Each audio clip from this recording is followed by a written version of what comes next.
وعلى آله وأصحابه أجمعين.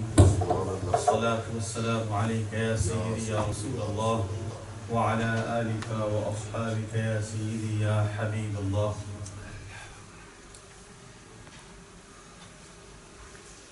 We as Muslims have a unique way of life that is commanded by Allah subhanahu wa ta'ala. But when we look at our priorities in life, when we take into consideration what we consider to be important, most of us consider it very important to ensure that we are stable in a financial situation, that our finances are in order, that we are stood up on our 2 feet and we are able to provide for our family, which is a requirement, which is an obligation upon us. But then when we focus on our children, and at the same time I should say that we focus on our careers and we invest time and money and a considerable amount of our energy on financial gain, financial stability, to ensure that we have enough money, that we have a nice house, that we have a nice car, that we have properties, and that we are able to fulfill the needs of our children and the wants of our children. Our children in this country especially have many luxuries that our generation and the generations before did not have. But our focus tends to be in relation to our children, to educate them as best as we can, and the children themselves invest a considerable time of their life in school, primary school, high school, in college, in university. They spend many years trying to become someone, and they study many books. They attend many lectures, and they spend hours in traveling to universities. And then after that they spend hours and days and months in searching for employment.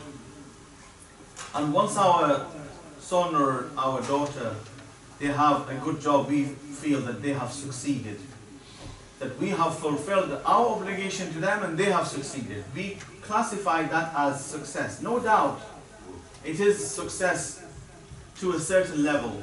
And then when they become financially stable, then they have a family and a house, we say very proudly that, I am well established financially, my son is well established, my son is a doctor, my daughter is a solicitor, my other son is an engineer. We are very proud to declare this, and to a certain extent that is success. But if you consider all of these priorities, and if you consider the priorities of a non-Muslim father, there is no difference. That's what a non-Muslim father would desire from their children as well. So what difference do we show in our priorities as a Muslim? Our priority should be that as much as they learn the knowledge of this world, they should learn the knowledge of the deen. And as much as they become a professional in this life, they should also become a person of deen, a person of excellent character. All we do is send them to the masjid, they recite the Holy Quran from Alhamd to Wan Nas, and we say, Alhamdulillah, my son has completed the Quran at the age of 10, 11, and then that's it. To educate our children in relation to deen is our first and foremost obligation. And if we fail to do this, then despite all of the worldly success, we will leave this world as a failed individual. If they are not practicing Muslims, if they are not pious Muslims, if they are not righteous Muslims, if they do not show that they are Muslim by action, then we have failed. So it is very important, imperative that we teach them deen. Alhamdulillah, with Qibla Khalifa Sahib's guidance, every Thursday we have a Mahfil Zikr, which is a very short gathering for about an hour, and there is a short bayan in Urdu and also in English for our youngsters.